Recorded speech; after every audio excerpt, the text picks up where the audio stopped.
Hola, soy Edu de Do4Java y este es el tutorial número 5 de Swing. En este tutorial vamos a ver qué es una clase interna anónima, Anonymous Inner Class. ¿Por qué la importancia de las Anonymous Inner Class? Porque se usan muchísimo, porque son una forma de ahorrar escribir código. ¿Cuál es la contra? En principio, hasta que la entendemos, parece muy compleja. Vamos a empezar donde nos quedamos en el último tutorial. ¿Se acuerdan que habíamos creado un listener que básicamente era el objeto que escuchaba al botón cuando hacíamos clic? Un listener es un objeto que escucha por un evento. Entonces, este objeto que escucha por un evento se asocia a el componente, en este caso un botón, que va a generar el evento. En este caso clic.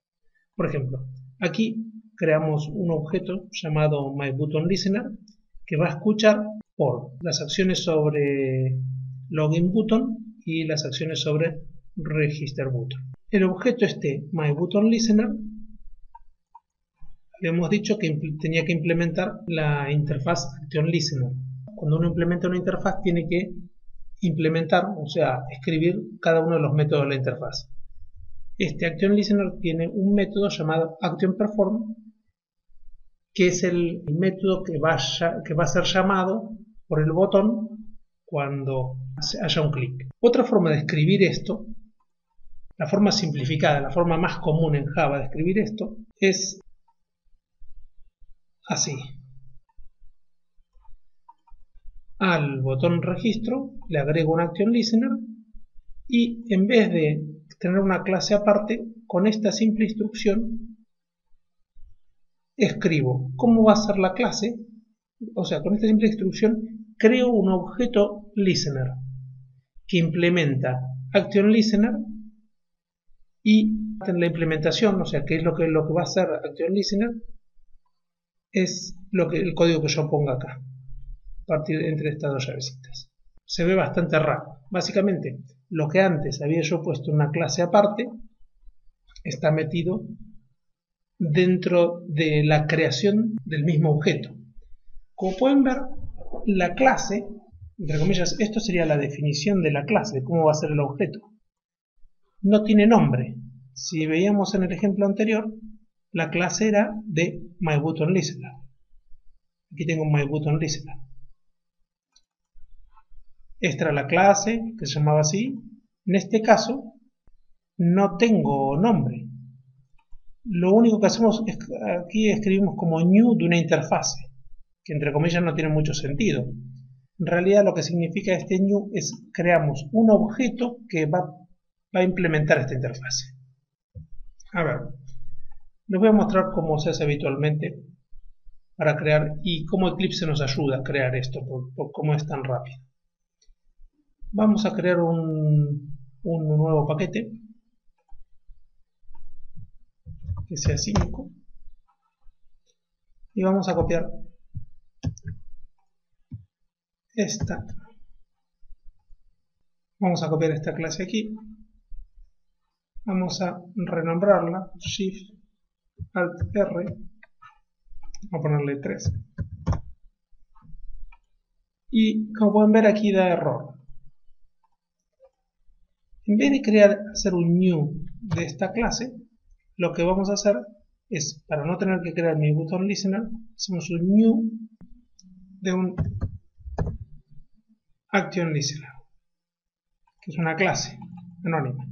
Y fíjense que Eclipse automáticamente nos prepara todo esto, que sería el método que tiene que implementar action listener. Entonces lo único que tenemos que hacer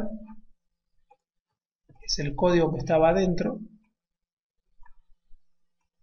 del método, o el código que nosotros queramos, lo ponemos aquí.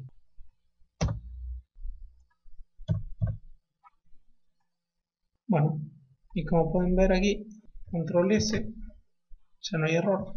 Como pueden ver aquí automáticamente me creo un objeto MyButtonListener en una sola instrucción y no tengo clase. Me ahorro de tener que crear la clase MyButtonListener. Automáticamente en una sola instrucción defino la clase y creo el objeto. Si ejecutamos, podemos ver que sigue funcionando igual que antes. Y en realidad podríamos hacerlo más corto todavía, ni siquiera tomarnos el trabajo de crear el MyButtonListener. Podríamos directamente aquí mismo escribir new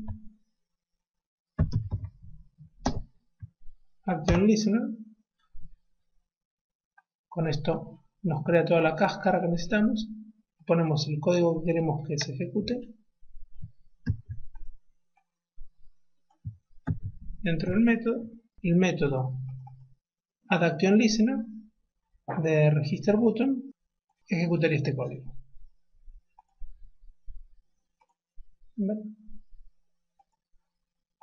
La gran ventaja de esto, como pueden ver, no es la claridad del código, porque se ve un poco raro, pero bueno, una vez que se acostumbran, sí que es más legible, o sea, no tenemos que irnos a otra clase, y en la interfaz de usuario es muy común tener muchos listeners, que solamente van a ser usados para un botón una sola vez. Entonces sí que ahorramos mucho código, muchos archivos.